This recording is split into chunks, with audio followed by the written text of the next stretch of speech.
Devin Merrick was the son his family scratched out of the record book. The same night they disowned him, they signed every debt the house had ever owed onto his name. Yeah, you heard that right. Thrown out with nothing but the bills. 2 guards flanked the door in case he argued his way back in. He didn't argue. He just watched the ink dry on the paper that ended him. But here's the broken part. He can wipe a debt clean by beating whoever comes to collect it, and when he wins, he takes their strength. Every punch he lands is basically a loan payment with extra steps. Don't get comfy, though. Every collector he drops hands him that man's own enemies, so the list only grows, like a group chat nobody can mute. Some names belong to guild bosses. Some belong to men who used to work under his own father. He grew to hate that house more than a Red Sox fan hates the Yankees. Here's where it's headed. He marches back into that cold family hall with 100 Sellswords to collect for the name they cut off his coat, and one of his own stabs him in the back first. But let's go back to the very start, so you can taste this revenge alongside him. It starts in a cold hall with a long table and 1 candle. The head of the house slides a paper across the wood and tells Devin to sign where the ink is still wet. Devin reads it once, and his jaw goes tight. The paper doesn't just cut his name from the family. It dumps every loan, every marker, every blood debt the house ever took onto him. His younger brother stands by the wall, arms crossed, not meeting his eyes. An aunt by the fireplace mutters that it's cleaner this way. Devin asks how much they actually owe, and nobody answers him. A steward leans in and cuts the family crest out of Devin's coat with a little knife. He leaves a clean, unfaded square over the heart where the badge used to sit. Devin looks down at the pale patch of cloth and says nothing. The steward's hands shake a little, like he knows this part is the cruelest one. The head of the house tells him the debts are his problem now, and the door is that way. A servant sets a single travel bag by the exit, already packed. Devin picks it up without looking inside. As Devin steps into the yard, a thin card lands in his palm, glowing faint at the edges. He turns it over, and words print themselves across it. The card reads that all family obligations have transferred to the bearer, and he may discharge any claim by beating the claimant in single combat. He flips it over, checking for a maker's mark. There isn't one. Rain starts up behind him, and the card doesn't smudge at all. Is that a curse or a gift? He tucks it into his shirt anyway, because it's the only thing tonight that feels like his. Then a second line writes itself under the first. It tells him that beating a claimant takes their strength and folds it into his own. But it warns him, in the same breath, that a beaten man's own debts come with the deal. Devin reads it twice, just to be sure. So the ledger he inherits will grow before it shrinks. He laughs once, short and humorless, standing alone in the empty yard. Nobody's left to hear him laugh, and somehow that's the part that stings the most. He doesn't get to think about it long. 3 men peel out of the dark near the gate, cracking their knuckles. The tallest one holds up a marker with the family seal and says the house owes his boss 80 gold, and Devin's the house now. The second one circles wide, cutting off his path back to the gate. The third stays near the wall, hand resting on a cudgel he clearly hasn't used much. Our boy sighs like a man whose Amazon package says delivered while his porch sits empty, and rolls his shoulders. He sets the travel bag down gently, like he plans on picking it back up after this. The tall one swings first, a heavy overhand meant to end it fast. Devin slips under it, drives a fist into the man's ribs, and the collector folds like a cheap tent. The second one lunges, and Devin cracks an elbow across his jaw before he's halfway there. Both men hit the mud seconds apart, groaning. The third just stares, holding his marker, wondering if running counts as a career move. Devin holds out a hand, palm up, and tells him the marker settles it either way. The man drops the paper in the mud and bolts into the dark. Devin watches him go, then bends down and picks the soggy marker up himself. The moment the tall one hits the dirt, the card flares in Devin's coat. It says the claim of 80 gold is discharged, and it reads out a strength gain, plus 12 to power. He flexes his fingers and feels the new weight settle into his knuckles. A second line appears beneath the first, smaller, almost hesitant. The beaten man owed a debt of his own to someone called the Pit, and that marker just moved to Devin's name. The ink darkens as it writes itself in, and Devin swears he feels it settle against his ribs like a hook. Devin reads that line twice and mutters that he cleared 1 debt and caught 2 more like a cold. He crouches by the groaning collector and asks who the Pit is. The man spits blood and laughs, saying Devin just inherited the worst room in the worst part of the city. Devin asks if the Pit is a person or a place, and the collector just laughs harder. He presses a boot against the man's ribs and asks again, quieter, and the laughing stops. The collector says the Pit doesn't send letters, it sends men, and one is probably already walking. Devin stands, wipes his knuckles on his coat, and decides he'll take the instructions out of whoever shows up next. Devin pockets the card and heads into the low quarter, where the lamps are broken and the puddles never dry. Somewhere behind a shuttered window, a baby cries and a woman hushes it. He tells himself the plan is simple, even if the list keeps getting longer. Beat every claimant on the ledger, take every scrap of strength, and climb the chain to the people who signed him away. A stray dog trails him for 2 blocks before peeling off toward a gutted fish stall. Then he stops, because a kid is watching him from a doorway with a debt marker of her own. The girl can't be more than 10, and she holds up a slip of paper with the house seal, handshaking. She says her uncle sent her to collect 4 gold the house owes, and she's sorry, but he'll hit her if she comes back empty. She keeps glancing back at the mouth of the alley, like she expects him to already be watching. Devin looks at the paper, then at the pale square on his own coat. He asks her name, and she hesitates before saying it's Mira. He kneels, hands her the 4 gold from his pocket, and tells her the claim's paid, no fighting required. The card blinks, confused, then rules the claim discharged by payment, no strength gained. The girl blinks up at him and asks why he didn't just beat her uncle instead. Devin says beating a scared kid's uncle over 4 gold isn't revenge, it's just being another bully with a better right hook. She asks if he'll get in trouble for giving away money to strangers, and he says probably, and that's fine. She runs off, and for the first time all night, he almost smiles. The smile fades when he notices she dropped a second slip of paper in the mud, another name, another debt, and he pockets it unread. He doesn't get to keep the good mood. A shadow the size of a door steps into the lane, cracking brass knuckles shaped like a bulldog's jaw. The big man says the pit heard someone new holds their marker and likes to meet new debtors personally. Behind him, 2 more collectors fan out, and the lane feels a lot smaller. One draws a short club and taps it against his palm, slow, counting a rhythm only he hears. Devin glances at the rooftops for an exit and finds none, just sagging laundry lines and a bruised sky. He settles his weight and asks if the pit sends a welcoming committee to everyone, or if this is special. The big man leads with the brass, a punch that could dent a bank vault. Devin takes it on a raised forearm, and it still rattles his teeth to the roots. He grits, ducks the follow-up, and hammers 3 fast shots into the man's gut. The bulldog wheezes and staggers, more surprised than hurt, because nobody usually stands up to the second punch. He resets lower this time, trying to get under Devin's guard instead of through it. Devin reads the shift a half-second late and takes a glancing knock off his shoulder that spins him half around.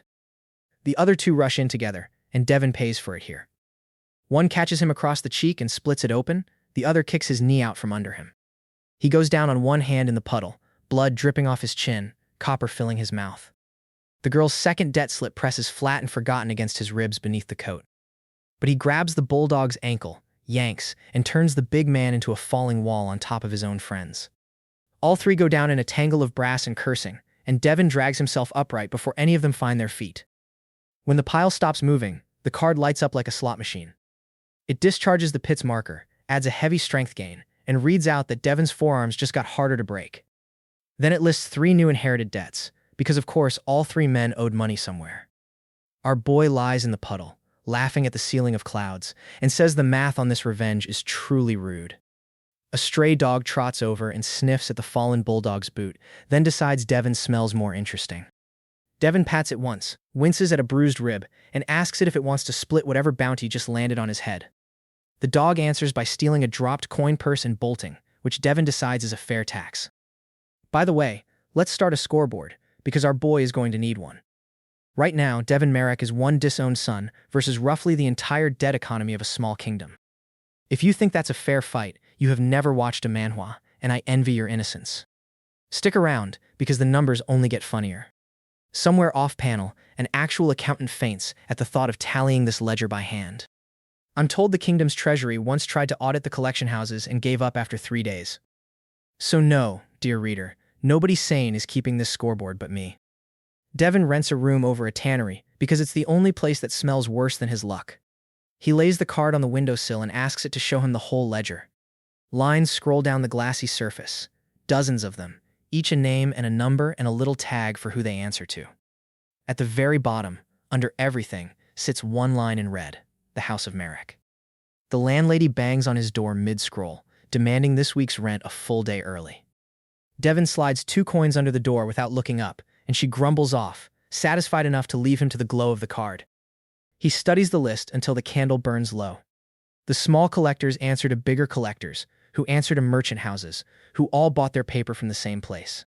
Every debt is a rung, and every rung leads up toward that red line at the bottom. He touches the pale square on his coat and says he'll file his own claim against the house someday, the debt they never paid him.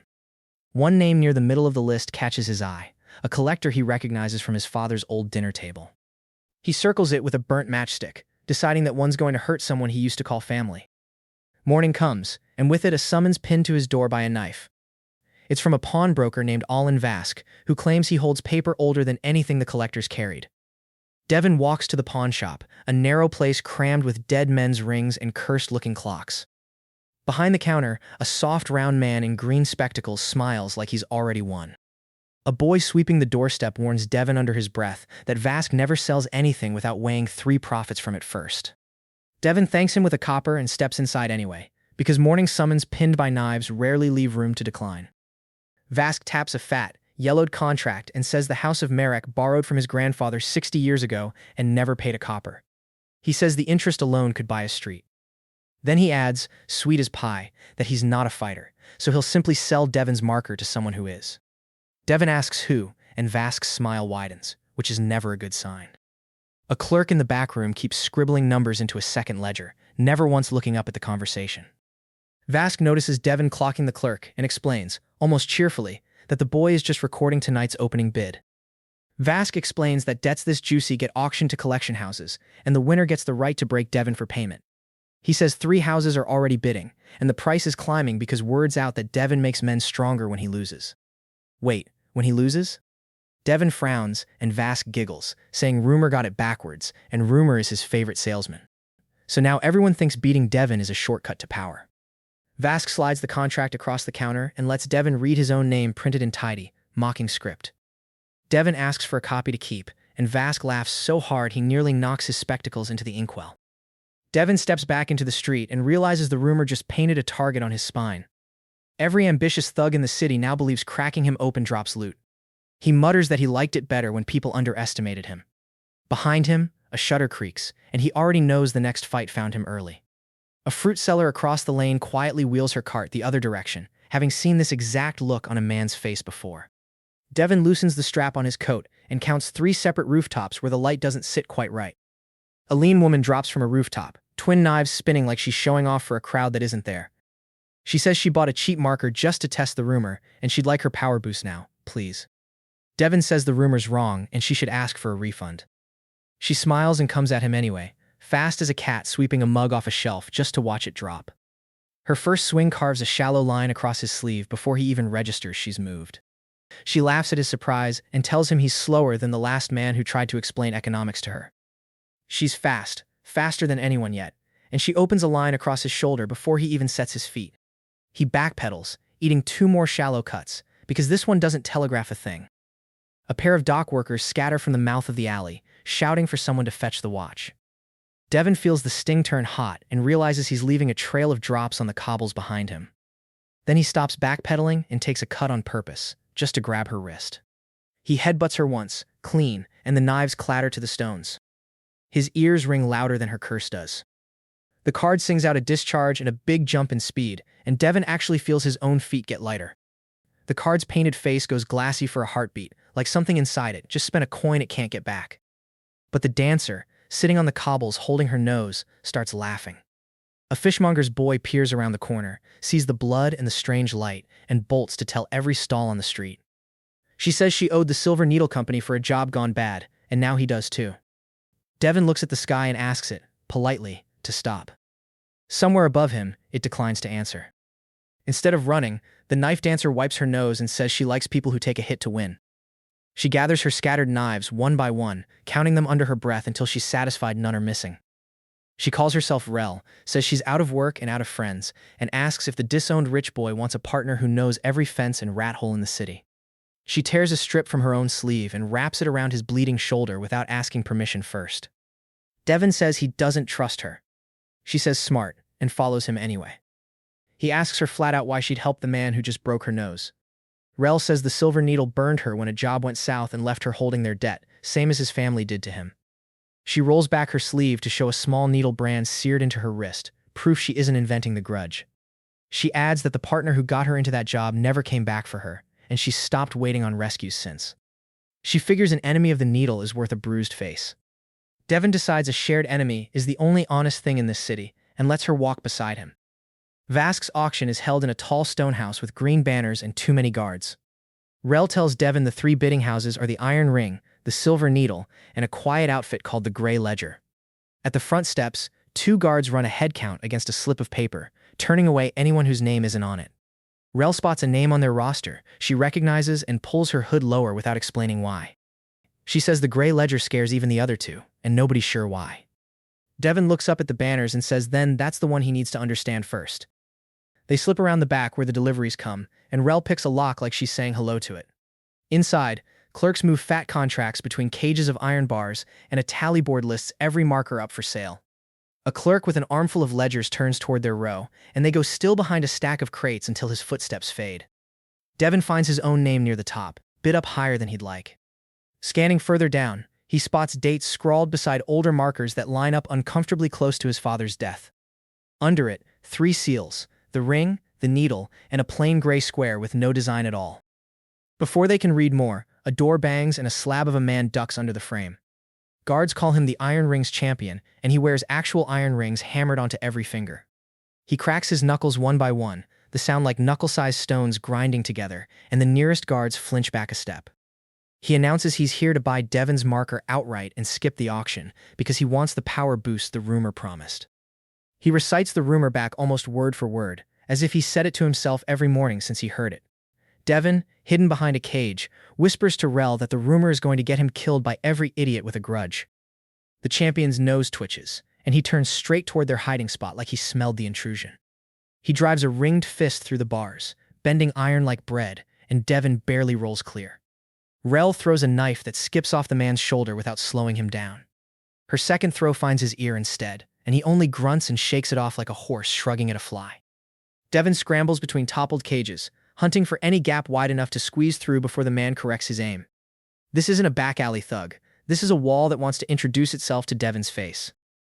Devon ducks in and lands a body shot that would have dropped anyone from the first night. The champion just grunts and clubs him across the back, and Devon goes down hard into a cage. He tastes iron and sees stars, and for one long second, he wonders if the climb ends here on a warehouse floor. A loose padlock bites into his shoulder blade, and he shoves it aside before it can cut deeper. Somewhere behind him, Rel shouts his name once, sharp, and doesn't shout again.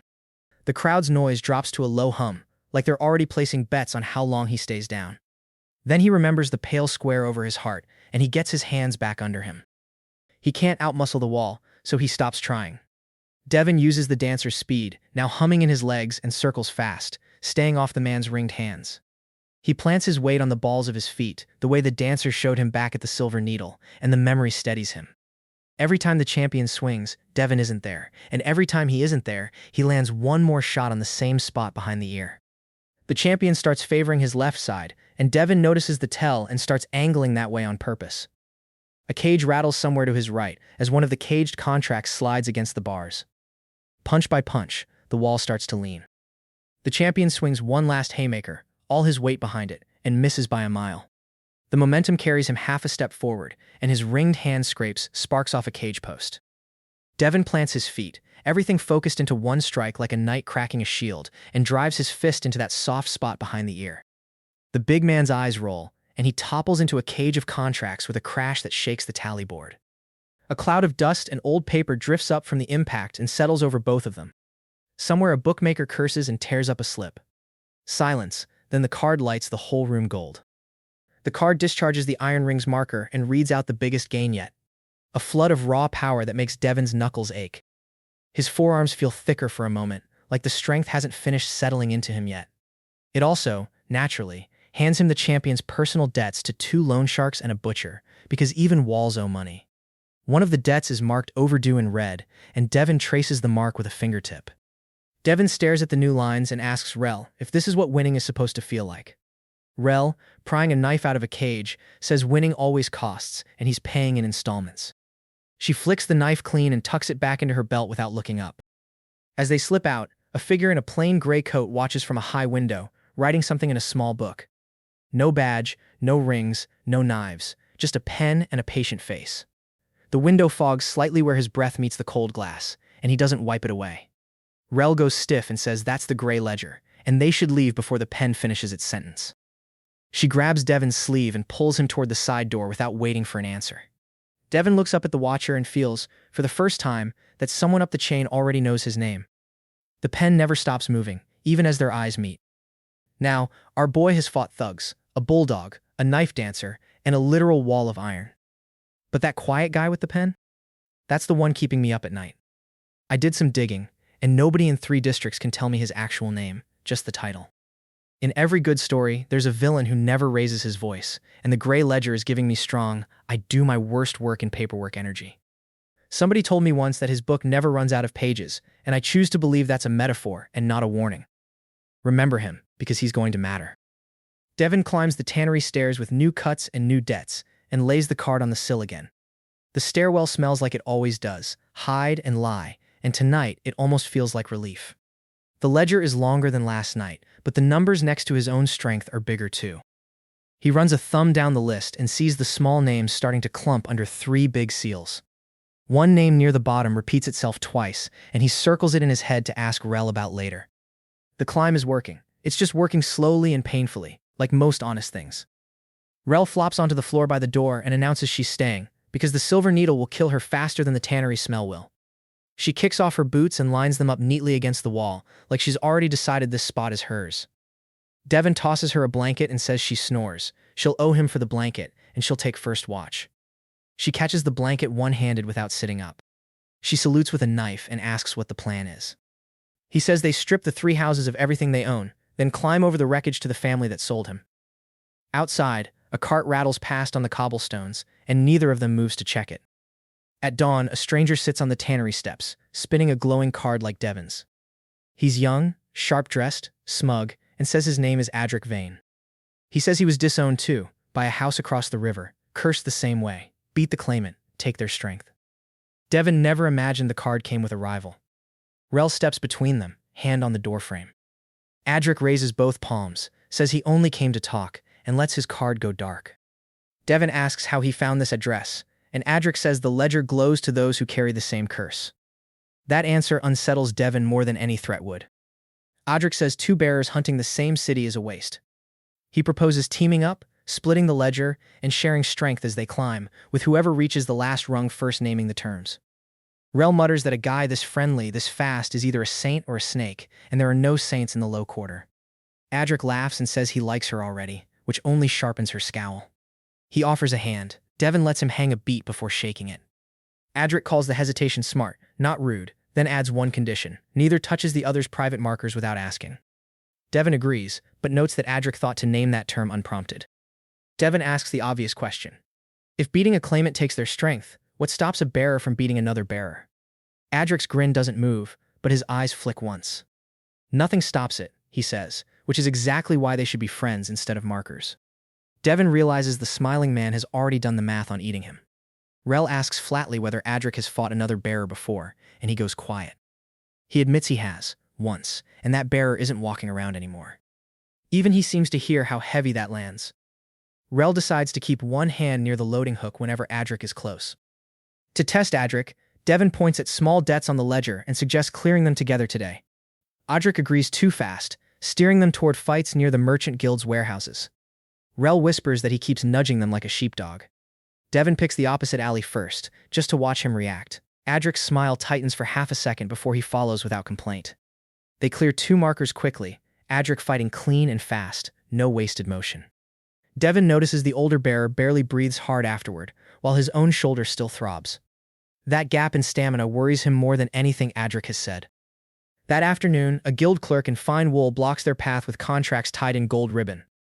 The Weavers Guild has bought up every small marker Devon owes and bundled them into one enormous claim, a number with too many zeros.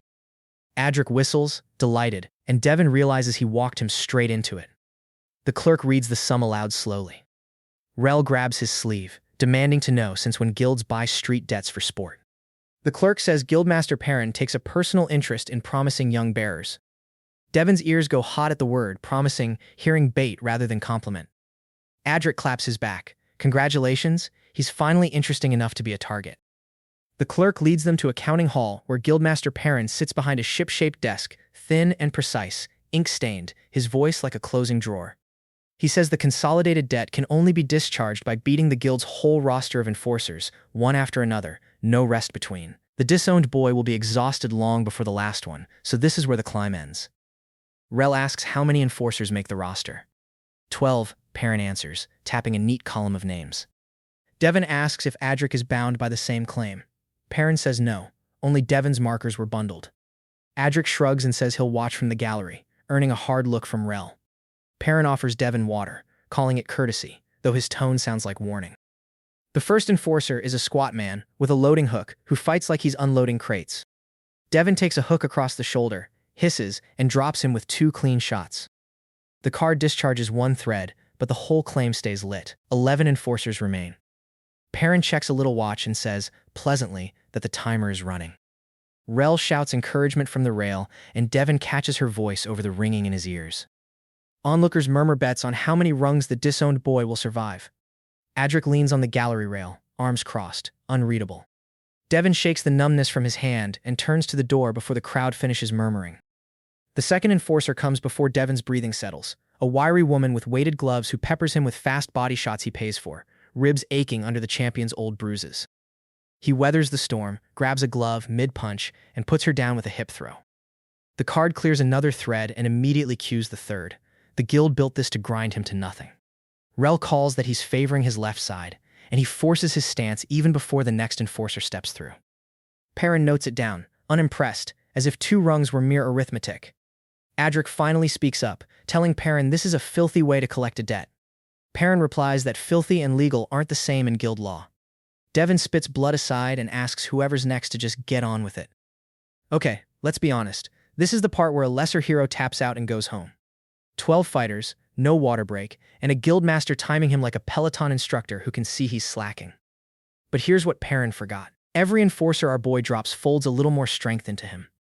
He's not getting tired faster. He's getting stronger faster, and the last fighter is going to meet a very different Devon than the first one did. A clerk in the corner starts a side ledger, tallying odds nobody asked him to keep. Rel catches the man's eye and dares him to say the number out loud. Enforcers 4 through 7 blur together, a big one, a fast one, a pair of twins who attack in rhythm. Devon eats an elbow that splits his brow and a boot that folds him against a crate. But with every marker discharged, his hands land harder, and the twins go down together when he catches their rhythm and breaks it. Rel counts them off from the doorway. 5, 6, 7, like she's calling a horse race. The fast one, before he drops, manages to clip Devon's ear hard enough to ring it for a full minute. Someone in the gallery above the floor leans over the rail to get a better look, and Perrin waves the onlooker back without turning his head. Through all of it, Adric leans on a pillar, spinning his card, watching Devon bleed. Rel notices he hasn't thrown a single punch, just studied every strength Devon's picked up. She hisses that the smiling man is taking notes, learning exactly what Devon can do. Devon, gasping between enforcers, understands the truth. Adric isn't his partner, he's his scout, and the fisherman is measuring the fish. Adric pulls a small notebook from his coat and jots something down after the 7th enforcer falls. Rel tries to read the page over his shoulder, but he closes it before she gets a single word. The 8th enforcer is the guild's best, a mountain with a shield-sized fist, and he catches Devon flush. Something in Devon's forearm goes wrong with an ugly sound, and his left hand drops useless. The guild hall goes quiet, and Perrin checks his watch with a small, satisfied nod. This is the near miss, the moment the whole climb almost ends on a counting hall floor. A guard near the door mutters a wager to the man beside him, betting the fight ends right here. Rel's hand goes to the hilt at her belt, though she hasn't moved from the doorway. Devon can't lift his left, so he stops pretending he can, and fights the mountain one-handed. He slips inside the giant's reach, taking punishment to trade it, and drives his good fist into the same rib over and over. The mountain slows, then wavers, then drops, and Devon nearly drops with him. The card clears the 8th thread and, mercifully, knits some of the soldier's old endurance into his screaming arm. The pain in his forearm dulls to a distant throb rather than vanishing outright. Devon spits blood onto the mountain's fallen shoulder and forces himself upright before Perrin can call the 9th. 9, 10, and 11 come and fall, but Devon's moving on pure spite now, every strike alone against a body that's overdrawn. By the 11th, he's swaying, blood in one eye, left arm hanging. Perrin stands, because the 12th enforcer is his personal bodyguard, a duelist who's never lost. The guildmaster says the boy has one fighter left and nothing left to fight him with. The 9th had gone down, clutching his knee, the 10th folded after one clean hook to the jaw, and the 11th simply refused to rise once he hit the floor. Rel shouts across the hall for Devon to breathe, and for one ragged second he actually listens to her. The duelist is fresh, elegant, and fast, and he opens 3 cuts before Devon lands anything. But 11 enforcers' worth of strength is humming in Devon's frame now, and fresh legs mean nothing against a man who's stopped feeling pain. Devon baits the finishing thrust, slips it on the duelist's overreach, and drives one focused strike through his guard. The duelist folds, and the entire bundled claim discharges at once in a wall of gold light. The light throws every shadow in the hall backward for an instant, long enough that even Perrin flinches. Dust and torn paper drift down from the rafters where the shockwave rattled the beams. Guildmaster Perrin backs against his ship-shaped desk as the roster falls, watch trembling in his hand. Devon files a claim on the spot. For every small debtor, the guild squeezed into that bundle to break him. The card rules Perrin can discharge it only by fighting, and the precise little man has never thrown a punch in his life. It is, as these things go, extremely brief. Perrin's watch slips from his fingers and cracks against the floorboards, its face stopping dead. Rel steps over the threshold at last, and for the first time all night, she isn't counting anything at all. The card floods Devon with a dozen fighters' strength at once, and even his broken arm stops throbbing. But it also dumps the guild's own tangled obligations onto him, and every one of them, he notices, is owed to the gray ledger. Devon holds the ledger up so Rel can see the pattern, red line after red line pointing the same direction. A side column lists collateral instead of coin, favors, silence, and in one entry a man's own name signed over like a deed.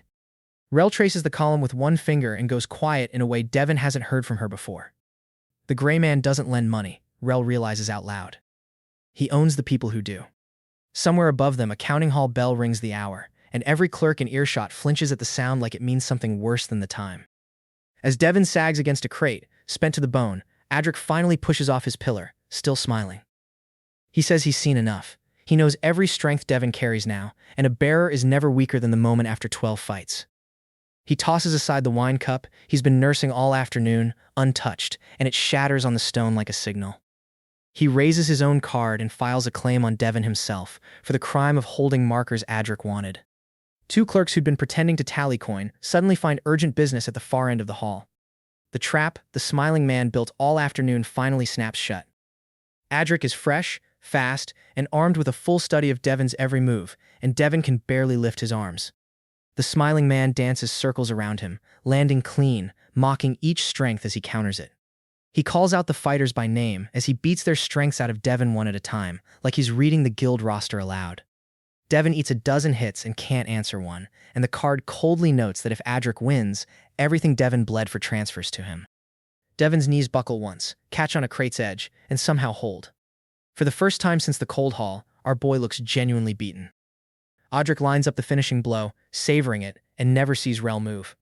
She doesn't hit him. She can't. It's a bearer's duel. But she kicks Adric's own dropped card across the floor into a grate.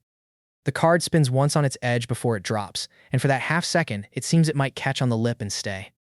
Adric flinches, just for a heartbeat, torn between the fight and his lifeline vanishing down the drain. Rel doesn't wait to see if he recovers. She's already backing away, hands up, daring anyone to call it interference. That heartbeat is all a man like Devon ever needs. Devon lunges into the opening with the last of everything, 12 enforcers and a champion behind one desperate strike. It's ugly, it's exhausted, and it lands flush on Adric's jaw. The smiling man crumples, card gone, strength draining out of him and into the card in Devon's coat. His grin doesn't fully leave his face, even unconscious, like the joke was on everyone but him. The rival who planned to eat him becomes, instead, the biggest meal on the ledger. The card discharges Adric's claim and pours in a second bearer's worth of strength, doubling gains from every fight Devon's ever won. It also reveals Adric's inherited debts, a long river of them, all flowing, you guessed it, to the gray ledger. One line near the bottom is dated years before Devon ever set foot in the guild, proof Adric was never his own man to begin with. Devon lies flat on the counting hall floor and laughs weakly at the ceiling. Even the rival bearer was just another asset the gray man had on the books. Rel slides down beside him, shaking out the foot she used to punt Adric's card. She says she's never seen anyone survive 12 fights and a fresh bearer in one afternoon. Devin says he didn't survive it. She did, and that's the second time she's saved his neck. She reminds him the first time doesn't count because he still owes her a drink for it, and he still hasn't paid. Rel grins and says she's keeping a tally too, and his tab is getting expensive. Before they go, Devin wakes the groggy Adric enough to ask why he never just fought him on the steps that morning. Adric, strength gone, says a bearer only gets stronger by beating fighters, and Devin had already beaten the best ones. He adds, almost admiring, that he'd been counting Devin's wins since the second fight and timing this exact moment. He was never going to fight Devin. He was going to let Devin fight everyone, then take the winner. Rel mutters that it's the kind of plan a man only gets to run once. It's the smartest, ugliest plan Devin's heard yet, and it almost worked. Let's update the board, because it just tripled. Our boy has now beaten collectors, a wall of iron, a nightmare of wire, an entire merchant guild, and a rival bearer who tried to farm him like a crop. Every one of them owed the same quiet man with a pen. At this point, the Grey Ledger isn't a villain. He's a final boss with a really good filing system. The narrator pulls up a second board for the fine print, because the debts keep branching into debts nobody's named yet. Somewhere in that fine print is a warden's seal, flagged before the story even gets there. Call it foreshadowing with a paper trail. That night, the low quarter buzzes with the story of a disowned boy who ate a guild hole. Debtors start leaving their own markers on the tannery steps, begging him to break the men, squeezing them. Devin sorts the pile by lamplight, and Rel asks if he's really going to fight the whole city's collectors for free. He says no. He's going to fight the collectors, and the city's going to owe him instead. Rel laughs, short and disbelieving, then realizes he isn't joking and stops. Devin sets aside 3 markers older than the rest, wax cracked from handling, telling Rel they wait until morning because he wants to read them twice. One marker in the pile isn't a plea, it's a challenge, sealed with a warden's brand. It names a place called the Debtor's Pit, where people who can't pay are made to fight for the amusement of men who can. The warden's note says the House of Merrick owes for a shipment of prisoners never delivered, and Devin can settle it in the sand. Rel goes quiet. She's seen the pit, and nobody who owes it walks out whole. The guards there don't fight fair, she says, and patrons pay extra when someone loses badly. Devin asks how she knows the place, and she admits her brother was sold into it 2 winters back. It's the first time she's mentioned a brother at all, and he doesn't push for more. The pit is a sunken ring under a rich man's estate, ringed with laughing patrons and chained fighters. The warden, a bald man with a jeweled whip, welcomes Devin and explains the rules with obvious joy. To clear the debt, Devin must beat every chained fighter he sends, until they run out or he does. The patrons bet mostly on how long the disowned boy lasts. One near the rail recognizes Devin's name from the guild story and doubles his wager on the spot. The warden notices the sudden money and grins wider, already counting the night's take. Devin scans the chained fighters' faces once, memorizing who looks most afraid, before the first whip crack sends someone at him. The first fighters come out desperate, not cruel, swinging because the warden's whip is worse than Devin's fists. He beats them but pulls his punches. These are debtors like him, not enemies. The card discharges threads of the warden's claim with each win, but Devin's jaw tightens with every scared face. Rel, up in the stands, watches the patrons laugh and starts quietly memorizing which ones are worst. One fighter, an older man with a limp, whispers thanks as Devin drops him gently instead of hard. Devin tells him to stay down and stay quiet, and the man curls against the ring wall. A patron jeers that the boy's gone soft, and Devin marks that voice too, filing it next to Rel's list. Halfway through the roster, Devin stops fighting the chained debtors and turns to face the warden's box instead. He shouts that the fighters aren't the ones who owe him, the warden is, and the patrons cheering are worse. The crowd laughs harder, until Devin snaps the chain off the nearest debtor and the man turns toward the box instead of attacking him. Suddenly the pit's math changes, and the warden stops smiling. A second freed debtor throws a discarded chain at a patron's feet as a warning, and the laughter curdles into shouting. Rel leans over the rail and calls down, which exits the guards will use. Devin nods once to show he heard her, and keeps snapping locks. The bald man snaps his fingers, and armored guards drop into the sand to protect his profit.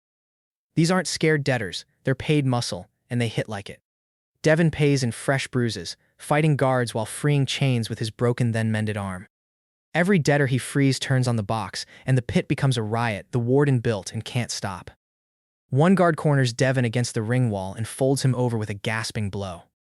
A freed fighter throws himself between them, buying Devin 2 seconds to straighten up. The warden screams for more guards, but half his men are already backing toward the stairs instead of the sand. A guard gets a garrote around Devon's throat from behind, and for a long, black moment his vision goes to sparks. He drops to a knee, clawing at the wire, the whole month flashing behind his eyes. Then a freed debtor tackles the guard off him, and Devon sucks in air like a drowning man surfacing. He nods once at the debtor, files the moment away, and gets back up, because that's the only move he knows. His throat stays raw, and his voice comes out cracked when he tries to call Rel. She's already climbing down from the stands, shoving past fleeing patrons to reach the sand. Devon steadies himself on the ring wall and turns back toward the warden's box, because the debt still isn't paid. Devon fights through the last guards and climbs into the box where the warden cowers behind his jeweled whip. One young guard drops his spear at Devon's feet and walks straight out through the gate without looking back. He files a claim for every debtor the warden ever ground into the sand for sport. The warden begs him to reconsider, offering the deed to 3 more pits Devon never knew existed. The card rules the warden can only settle it in his own pit and drags the bald man down into the ring he loved. The patrons who bet against Devon watch their favorite entertainer become the entertainment. The card discharges the warden's whole claim and adds the strength of every guard Devon dropped, plus something new, the loyalty of 100 freed debtors. They don't cheer, exactly. They just stand in the sand and look at the man who broke their chains.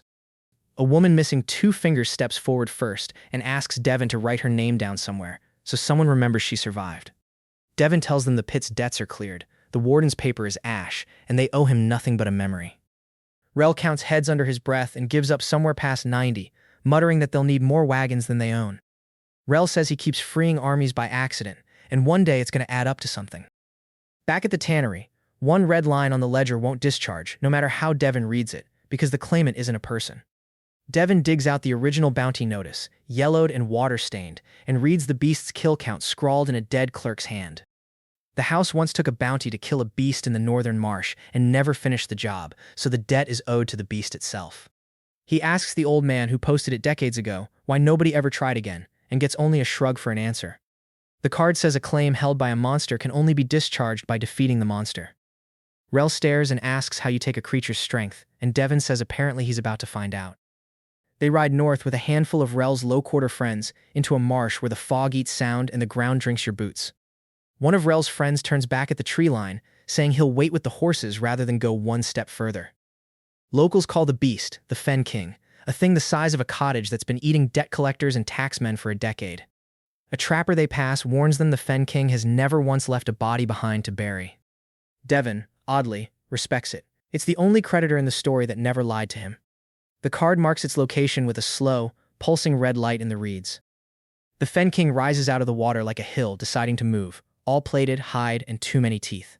It doesn't roar for show. It just looks at Devon the way a wall looked at him once, unimpressed. His borrowed friends scatter, which is the correct decision, and Rel climbs a dead tree to throw knives from safety. Rel's knife bounces off a plate, and the beast doesn't even flinch, just swings its head toward the sound. Devon plants his feet in the mud and refuses to give the ground he's already lost twice today. Devon cracks his knuckles and tells the beast that between the two of them, he's the one with a worse temper. The Fen King is stronger than the champion, faster than the Guildmaster's duelist, and it doesn't get tired. Its tail catches Devon and throws him through a rotten trunk, and its jaws close where his head was a blink before. Rel shouts a warning half a second too late and watches Devon go under the black water without coming up. He pays for every inch of ground, soaked, freezing, bleeding into the black water. He surfaces gasping with a rib bent wrong and keeps moving because stopping means the jaws catch up. For a while, it looks like the only strength he'll take from this thing is a lesson in humility. Devon stops trying to hurt the plates and starts watching how the beast moves, the way he watched every fighter before it. He remembers the Guildmaster's duelist telegraphing every strike the same way and forces himself to look for that same tell here. He sees it favors one blind eye, sees it plant a foot before every lunge, sees the soft seam under its jaw when it opens wide to bite. Rel goes quiet in the dead tree, knives ready, waiting for whatever signal Devon's about to give him. He can't outmuscle a hill, but he's never outmuscled anyone. He's outthought them. He picks his moment, the way he always does, and waits for the big mouth to open. When the Fen King lunges with everything, jaws wide, Devon doesn't dodge. He steps in, on its blind side, under the teeth. He drives one focused strike, every stolen strength behind it, into the soft seam beneath the jaw. The beast rears back with a sound the whole marsh feels, staggers, and topples into its own black water. Rel shouts a warning as the tail whips sideways in its death throes, and Devon has to leap a fallen log to keep his footing. He lands hard in the mud, rolls once, and comes up already watching for a second surge that never comes. Devon stands over it, chest heaving, and the card lights up brighter than the foggy sky. The card discharges the Fen King's ancient claim and pours in something wilder than any fighter. Raw, animal endurance that makes his skin feel like plate. For the first time, the inherited debt line reads none, because a monster in a marsh owes nobody. Devon flexes his hand and watches the mud on his knuckles crack like old paint, surprised at how little the impact still hurts. Devon laughs, actually laughs, and tells Rel he finally found a creditor who didn't leave him a longer list. Rel wades out to check the beast isn't breathing and confirms it with a low whistle before turning back. Rel says enjoy it, because the next name up the chain is going to be a person again. Let me just say it. Our boy punched a swamp monster the size of a house under the jaw and took its strength like a to-go order. The kid who got a badge cut off his coat now hits like a landslide with anger issues. Somebody in my comments is already asking if the Fen King counts as a war crime, and honestly, buddy, the Fen King started it. Could you walk into a marsh and fistfight the local legend? Me neither, which is why I make videos about him instead of being him. I had to pause the footage twice just to check my heart rate, and I wasn't even the one swinging.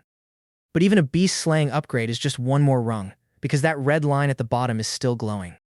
Nearly to the top now, Devon goes looking for a loan shark named Corvin Teal, whose marker he's been saving. They find Teal in a gambling den, fat with rings and louder than the dice. A dealer near the door recognizes Devon from the marsh rumors and quietly slides her chair back out of the way. Teal spots him a beat later and knocks over his own drink in the scramble to stand. He waves Devon's inherited marker in the air and announces that he'll pay any thug who breaks the disowned boy for him. 6 hired knives stand up from the tables, cracking their necks. The 6 come at Devon from all sides, and even a beast slayer can be crowded. He takes a chair across the shoulders and a bottle off the temple, and pays in bruises for every man he drops. One knife hand gets smart and goes for the lamp, plunging half the den into swinging shadow. Devon uses the dark to his advantage, tracking footsteps on the floorboards instead of faces.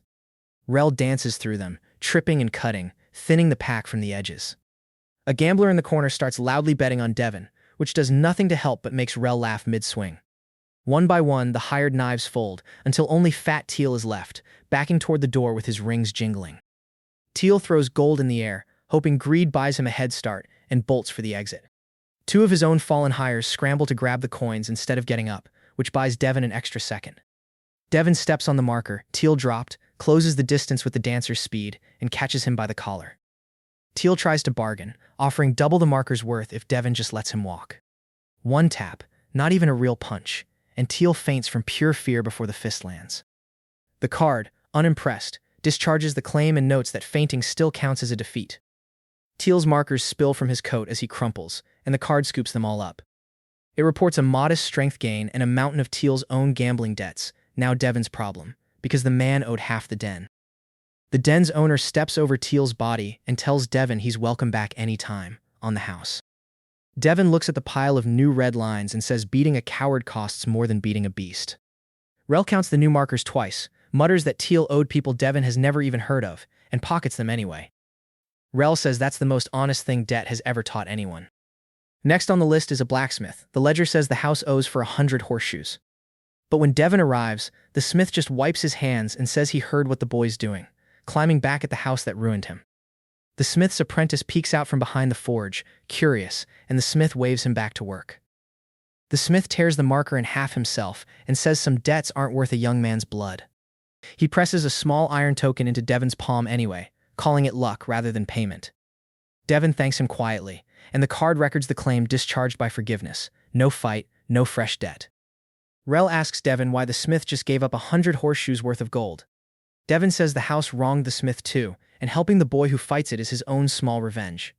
He says the city is full of people the house stepped on, and each one is a possible ally. Rel files that away. An army of the forgiven is worth more than a purse of gold. The smith adds one more name to Devon's list, an old friend who owes him a favor from before the house came calling. Rel writes it on the scrap of paper she keeps folded against her ribs.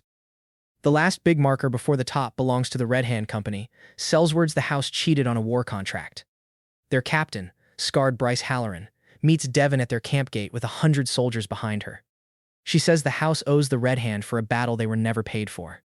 Devon says he can't offer coin, only the currency the card accepts: a fight. A sentry spits at the house's name, muttering that half the camp still nurses old wounds from that campaign.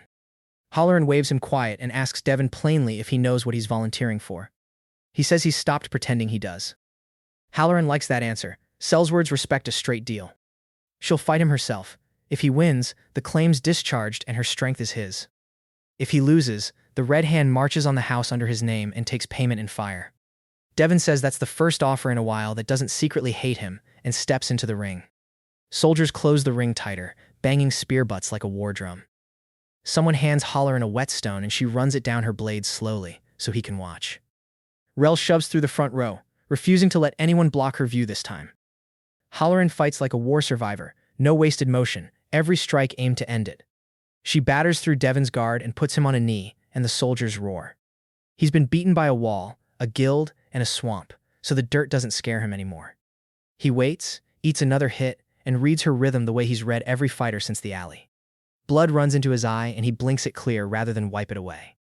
Halloran shouts that he hits like a man never properly taught. He shouts back, he's had plenty of teachers, just none of them kind. The camp's cheering splits, half of it now calling his name instead of hers.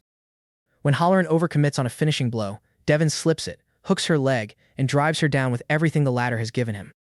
She hits the dirt, and the camp goes silent, then breaks into stunned muttering. Halloran laughs from the ground and says she hasn't been dropped in 10 years. The card discharges the Red Hand's claim and pours a soldier's discipline into Devon's frame. He offers her a hand up. She takes it, testing his grip before letting go. A lieutenant mutters he's never seen the captain laugh after losing anything. Halloran overhears and tells him to get used to it. Today's a day worth remembering. This debt is different. Halloran owed no coin, only loyalty to the men she leads. So the card transfers that loyalty, and 100 Sellswords are suddenly, legally, Devon's to call. Halloran stands, dusts off, and tells her company the disowned boy holds their contract now, fair and square. The soldiers thump their chests because Sellswords follow the marker, and the marker moved. One veteran spear carrier plants his weapon in the dirt at Devon's feet, a custom older than the company itself, carried from Halloran's grandfather's mercenary band. Devon admits he has no idea what the proper response is, and Halloran tells him to just nod like he meant it. Devon tells Rel he only wanted to clear a debt, and instead got 100 swords. Rel says that's the first inherited debt she's seen him actually keep. He looks over the camp, freed debtors, low-quarter friends, and now soldiers, and sees it isn't a mob anymore. It's the beginning of a force that could walk right up to a red line at the bottom of a ledger. Halloran walks the camp with him, pointing out which units can hold a line and which scout better unseen. She says the Red Hand hasn't had a commander worth following in years, and means it as praise. Rel counts heads under her breath, admitting the number is bigger than anything she imagined back in that alley. Okay, now we're talking. Our boy walked in owing horseshoes and walked out commanding a mercenary company. The kid who got a crest cut off his coat now has an army following the same coat. If the Grey Ledger wanted a quiet debtor to file away, it's going to be disappointed. This is where the underdog stops being an underdog and starts being a problem. Somewhere in a counting house, a clerk is about to open a report with this camp's name on it, with no idea how much it's about to cost them. I'd start reading the fine print if I were them. Before he moves on the last house, Devon pays a visit to a broken creditor for answers, and she gives up the shape of the whole thing. Her name is Sarn, and she flinches every time a cart rattles past the window, like she's still waiting for someone to collect on her. Every house he's beaten, the Ring, the Needle, the Guild, the Warden, the Rival, the Shark, all bought their worst paper from one quiet hand, the Grey Ledger. She says the ledger doesn't collect debts, it collects people, and it's been reading Devon since his first alley. She pulls a folded slip from under a floorboard and shows him his own name written in someone else's hand, dated months before he ever set foot in the Ring's yard. Devon stands, cold all through, because the villain with the pen has been watching the whole climb. Sarn begs him not to go near the counting house, and when he doesn't answer, she starts crying instead of arguing. So let's recap the board, because it just got scary. Every house Devon beats owes the Grey Ledger. Every debt he clears makes the ledger's map of him more complete. It's like fighting your way up a tower only to learn the guy at the top has been selling tickets to your climb. Somewhere in this city, there's a ledger book with Devon's whole season written down in someone else's neat little columns. How is that possible? Because our boy's been playing checkers, and the ledger's been playing the long game. And here's the kicker nobody saw coming. The ledger never needed Devin to lose a single fight, only to keep winning exactly the way he has. That night, a plain gray envelope slides under the tannery door with no footsteps before or after it. Inside, a single card in neat handwriting invites Devin Merrick to discuss his account in person at the Gray Ledger's counting house. The card is sealed with plain gray wax, no crest pressed into it, as if the ledger doesn't need a symbol to be recognized. Rel turns the card over twice, checking for a hidden blade or powder before she'll even let Devin touch it again. Rel says it's a trap wearing manners. Devin says of course it is, but it's also the fastest way to the top, and he's tired of the slow way. Rel asks him to at least sleep on it, and he tells her he already decided the moment he read his own name in that stranger's hand. Devin walks to the Gray Ledger's counting house, Rel at his shoulder and Halloran's soldiers waiting a street back. The building is plain gray stone, no banners, no guards you can see. A pair of clerks cross the street ahead of him without once looking up from the papers in their hands, and Devin notices there isn't a single beggar or peddler on this block, like the whole street has been quietly cleared. The door opens before he knocks, and the quiet man with the pen sits behind a single desk, surrounded by walls of ledgers floor to ceiling.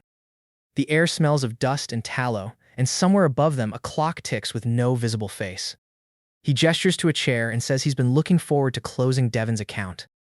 The gray man says he doesn't fight, he doesn't threaten, he simply owns things. Debts, secrets, and soon, Devin. He slides over a contract that would make Devin the ledger's personal collector, hunting down every debtor in the city forever.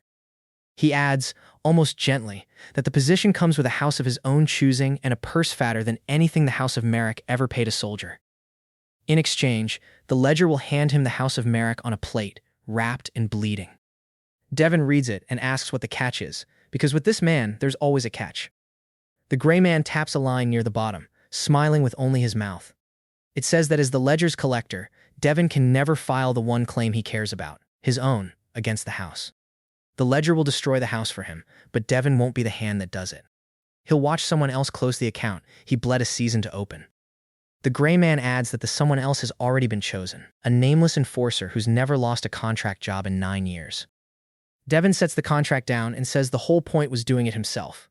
The gray man says sentiment is expensive, and revenge by proxy is still revenge. Devin says no, it isn't. The house cut the crest off his coat, and only his fist gets to answer that. He stands and pushes the chair back hard enough that it scrapes the stone floor, and for a moment Rel's hand drifts toward the door in case this goes bad fast. The ledger's pen pauses over the page, because he genuinely didn't budget for a debtor who wants the pain, not just the payout. For the first time, the quiet man's calm cracks a hair. He says if Devin won't sign, then the ledger will simply call in every debt Devin has inherited, all at once, from every corner of the city. He says a man can beat one claimant at a time, but no one beats 1,000 markers in a single night. He rings a small bell, and outside, the whole low quarter starts to stir with collectors. Shutters bang open down the street as runners peel off in every direction, and Rel counts at least a dozen before she stops counting. The gray man folds his hands and tells Devin the offer stays open until sunrise, as a courtesy, though his eyes say he doesn't expect to need it. Through the window, Devin sees them coming. Every debtor and thug and hired knife whose paper he's ever touched, summoned by the ledger's bell. Rel says this is the trap the gray coat was building the whole time. A boy near the front trips on the cobbles and the crowd simply steps over him without slowing. Devin counts the banners of 3 separate collection houses moving as one column toward the steps. Devin looks at the flood and, instead of fear, feels something click into place. He tells the ledger he made one mistake. He gathered every enemy into one place, on one night, for one man to face. Rel checks the side door and reports it's already blocked by 2 more collectors standing shoulder to shoulder. Devin steps out onto the counting house steps and holds up his own card so the whole street can see it. He shouts that every marker here answers to the gray ledger, and if they want their debts truly paid, they should watch what he does to the man who's been selling all of them. A woman near the front lowers her cudgel just enough to listen. Then he whistles, and Halloran's 100 sellswords pour into the square behind the mob, the freed debtors of the pit at their side. Halloran himself plants a spear in the cobbles and calls out that anyone still working for the gray coat by morning will answer to him personally. Suddenly, it isn't Devin against 1,000. It's a question of who the crowd hates more. Somewhere in the back, a collector drops his club and simply walks away from the whole business. The collectors freeze, because Rel is moving through them fast, whispering the truth. The ledger owns all of them, buys and sells their debts like cattle, keeps them poor on purpose.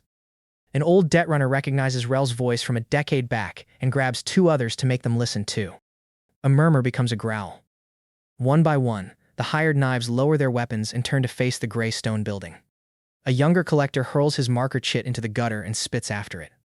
The ledger built a mob to crush Devon, and Devon just handed it a better target. Somewhere a bell that isn't the ledger's own starts ringing out a warning across the rooftops. Back inside, the gray man watches his careful plan invert through the window, pen finally still. He sets the pen down on the ledger book itself, a gesture Devon has never once seen him make. Devon steps back through the door and says the account's still open, and there's only one way left to close it. The ledger says he doesn't fight, and Devon says that's the problem. The man spent a lifetime making others pay his debts, and never once paid his own. The gray man's clerk edges toward the back hallway, and Devon tells him to stay exactly where he is and watch. Devon holds up the card and files a claim, right there, for every life the ledger ruined. The ledger book on the desk flips open on its own to a page neither man has touched. The card accepts the claim and rules that the gray ledger can only discharge it the same way everyone else does, by beating Devon himself. The gray man stands, and for the first time in years, he has to use his own hands. He rolls his sleeves back, and Devon notices the skin beneath is pale as paper, untouched by any real labor. He's soft, slow, unused to pain, and Devon has climbed a whole city to reach him. The clerk in the doorway can't bring himself to look away, though he clearly wants to. It's the shortest fight of the season, and the most satisfying. Devon doesn't even hit him hard. He just takes the pen, snaps it, and puts the ledger on the floor with one clean strike. The gray man's spectacles skitter across the boards and come to rest against the ledger book's spine. The card lights up brighter than it ever has, discharging a claim tangled through half the city's debts. And because the ledger owns so many markers, beating him doesn't add debt. It collapses a whole tower of it, clearing hundreds of lines at once. The clerk in the doorway watches his own marker chit crumble to gray dust in his palm. Devon staggers as a flood of strength and freed debtors washes through the card. Out in the square, the collectors watch the gray building's power break, and their own markers turn to ash in their hands. One collector laughs, short and disbelieving, and sits straight down on the cobbles like his legs gave out. For the first time, the low quarter owes the ledger nothing. They don't cheer for Devon, exactly, but they part for him when he walks out, which is its own kind of respect. Halloran claps him once on the shoulder and says the Sellswords will hold the square till the paperwork stops burning. Rel says he just freed half the city and didn't even mean to. He says the free half can owe him a favor later. Whew. Our boy walked into a trap of 1,000 debts and walked out having deleted the guy who owned them all. The kid with the cutout crest now has an army, a city that owes him, and a card that's basically a weapon of mass discharge. Halloran's 100 are counting coin they never expected this month, and none of them are complaining about the hours. But none of that was the point. The red line at the bottom of the ledger still glows, and it says House of Marek. Devon hasn't slept in 2 days, and he still doesn't stop walking. Devon lays the card on the tannery sill one more time, and now the list is almost empty. The small names are gone, the houses are broken, the ledger is dust. A stray dog that's been following him since the auction house sniffs at his boot heel, and this time he reaches down to scratch its ear. Only one line remains, red as ever. The debt the house owes him for a stolen name and a cold haul. He touches the pale square over his heart and says it's time to collect from the people who started this. Rel, arms crossed against the sill, tells him he's been saying that sentence in his sleep for a week. He doesn't deny it, and he doesn't smile either. He goes back to the pawnbroker Vask, sweating now that every house that bought his paper is broken. The little man has already packed a travel bag by the door, like he knew this visit was coming. Devon holds up his nearly empty ledger and buys the one contract Vask has left, the House of Marek's oldest marker, the 60-year debt Vask bragged about the day they met. Vask tries to haggle the price up, and the card flickers a warning that shuts his mouth mid-sentence. Terrified, he hands over the yellowed contract naming the red line, fingers shaking so badly he nearly tears it. Devon now legally holds proof that the House of Marek owes a blood debt it never paid, and the card lets him aim that claim wherever he likes. On his way out, Vask calls after him that he never wanted any of this. Devon doesn't turn around. Devon lays the house's debt beside his own card and files the final claim. The card writes it out slow, like it knows this one matters. The House of Marek owes the bearer for a name struck from the record and obligations transferred in bad faith. Ink spreads across the parchment in a pattern none of them have seen before, spiraling instead of running straight. Rel leans in close enough that her breath fogs the card's surface, and she goes quiet for the first time all day. It rules, in plain glowing letters, that the house can discharge the claim only one way: beat Devon Merrick in single combat, in their own hall, before their own name. The card seals itself shut with a sound like a door closing far away, and neither of them moves for a long moment. Rel watches him roll up the contract and asks if he's ready to walk back into the hall that threw him out. Devon says he's been getting ready since the night they cut the crest off his coat. She reminds him that last time he stood in that hall, he left with nothing but the clothes on his back and a debt he didn't understand yet. He tells her that's exactly why he's not leaving with nothing this time. She asks what happens if the house has someone strong enough to beat him. He says then he pays, like he's paid all season, and gets back up, like he's gotten up all season. Rel studies his face, then nods once, satisfied. She checks the edge of her blade anyway, just in case his confidence isn't enough. He doesn't sneak this time. Devon walks up the long drive to the house of Merrick in daylight, Halloran's 100 at his back and Rel at his side. Gravel crunches under 100 boots in a rhythm that announces him before he says a word. The gates that once slammed shut on him swing open, because 100 sellswords make gates very polite. A servant boy who once refused to carry his bags now holds the door and won't meet his eyes. In the cold hall, at the long table, the head of the house waits with a champion of his own, and Devon's stomach drops, because he knows the face. The old man doesn't rise to greet him, but his hand tightens visibly on the arm of his chair. The champion beside the head of the house wears the Red Hand's colors, and Rel hisses that it's Kestrel, Halloran's own second. He sold the company's loyalty back to the house for gold, and now stands under the crest that once sat on Devon's coat. Kestrel meets Devon's stare without flinching, rolling his shoulders like a man settling into paid work. The betrayal lands like a punch he didn't guard. Behind Devon, Halloran's soldiers shift, torn between the marker they follow and the traitor in house colors. Someone near the back mutters Kestrel's old rank like a curse, and the word ripples through the ranks. Devon sets his jaw, unrolls the contract on the table between them, and says the terms out loud so the whole hall hears them. Kestrel steps forward and says he always knew the disowned boy would climb this high, so he sold himself to the winning side early. He says the house promised him the captaincy once Devon's cold on the floor. He lists the price out loud, a purse of silver already spent, and a seat at the house table besides, as if saying the number makes the betrayal cleaner. For one dangerous moment, Devon's borrowed army might just walk away, unsure which colors are theirs. A young soldier near the back lowers his spear an inch, glancing sideways at the men beside him. The head of the house smiles, because a knife in the back was always cheaper than a champion. He gestures for the doors to be barred, so that whichever way the company turns, no one leaves this hall undecided. And there it is, the betrayal, the title promised, right when our boy needed his people most. Kestrel isn't the strongest man in the room, but a knife in the back never has to be. Notice he waited until the doors were shut behind them, until running was no longer a choice for anyone. This is the loyalty test the whole climb was building toward, and it's landing in the one hall where Devon can't afford to lose the room. Every rung he climbed taught him how to win a fight. None of them taught him how to win a room full of frightened men. So what does our boy do when his own army wobbles? Devon doesn't beg the soldiers to stay. He holds up his card and reminds them the marker they follow is his, discharged fair, taken by beating their captain in the open. He says Kestrel didn't win the company. He stole it in the dark, the same way the house stole a son. He steps toward the nearest soldier and asks him plainly whether he'd rather serve a thief's promise or a man who beat that thief clean. The soldier says nothing, but he shifts his grip on his spear until the point drifts away from Devon. The soldiers look at the traitor in borrowed colors, and slowly, they turn their backs on Kestrel and face the head of the house. Kestrel's face goes white, and he backs toward the tapestries, already looking for a door that isn't there. The head of the house sees his cheap betrayal fail and drops the pretense. He claps once, and the real champion steps from behind the tapestries, a huge man in the house's oldest armor, the family's sworn blade for 30 years. Kestrel scrambles out of the champion's path, and no one in the hall spares him another glance. This is the strongest fighter Devon has ever faced, stronger than the wall, the beast, and the captain combined. The champion draws a blade notched from 3 decades of duels and lays it flat across his palm, letting the torchlight run down the old steel. The head of the house says the claim will be discharged the only way it can, on Devon's broken body. He adds, almost gently, that he has waited years to watch this exact blade finish what the disowning started. The sworn blade moves faster than his size has any right to, and his first blow throws Devon the length of the table. Silver cups and half-eaten plates scatter across the stone, ringing loud in the sudden quiet.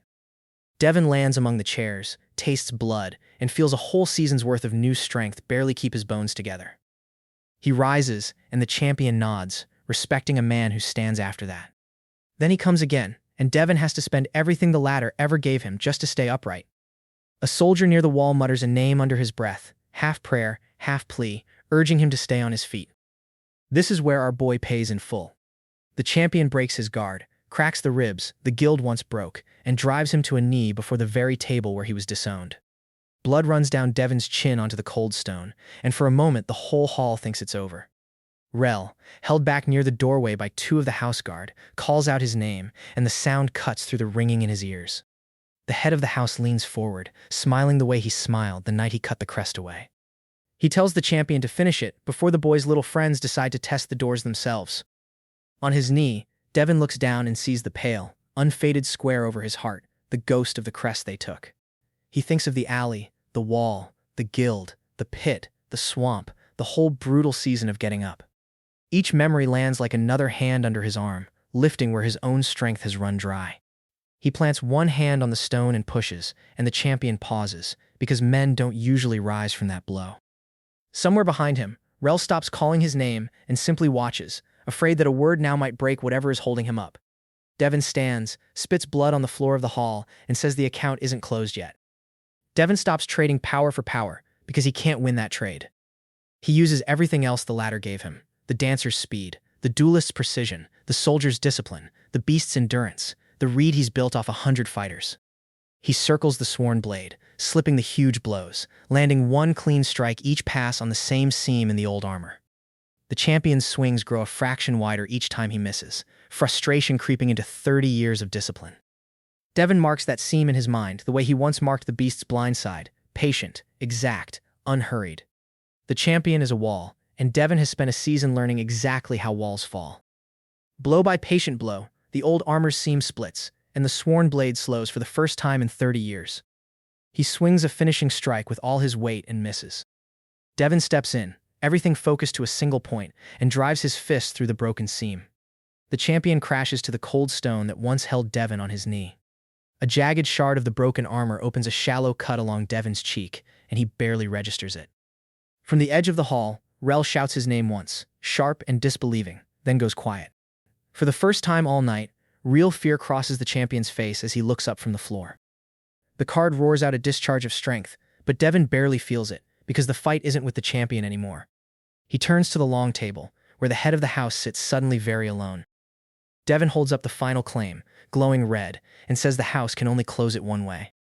The old man's hands shake. He never once thought the paperwork would come back to his side of the table. An advisor at his elbow whispers something urgent, and the old man waves him off without looking. A servant drops a laden tray, and the crash of porcelain seems to echo too long. Along the wall, the house guards lower their spears, unsure now who they're even defending. The head of the house has no champion left, no army, no ledger to hide behind, just the debt he signed in bad faith. He stands, because the card gives him no other choice, and swings a soft, desperate blow at the son he threw away. Devon catches the fist the way he caught the dancer's wrist and the champion's haymaker. He doesn't even need his full strength. The season already paid for this. The old man's voice cracks as he tries to invoke some half-remembered house rule about kin and mercy, and the words die before he finishes them. Halloran steps quietly to block the side passage, cutting off the only route the old man might have bolted through. The painted eyes of generations of Merricks seem to watch him fail in front of his own portraits.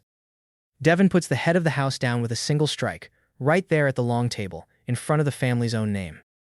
The card blazes brighter than the counting house, discharging the one line that started it all.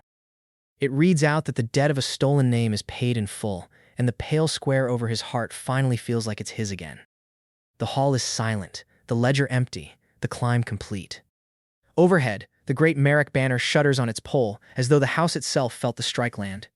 Near the kitchen doorway, one of the old staff presses a hand to her mouth, quietly crying with relief.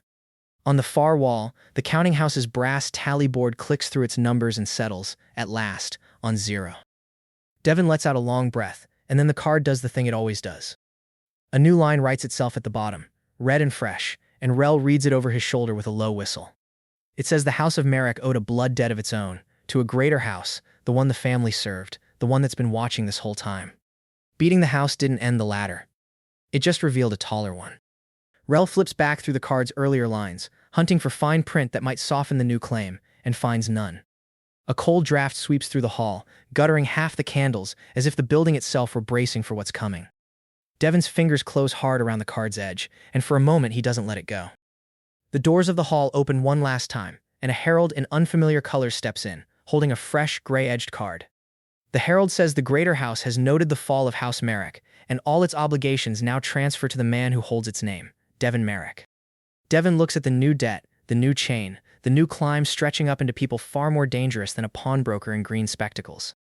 He touches the square over his heart and, tired and bloody, almost laughs.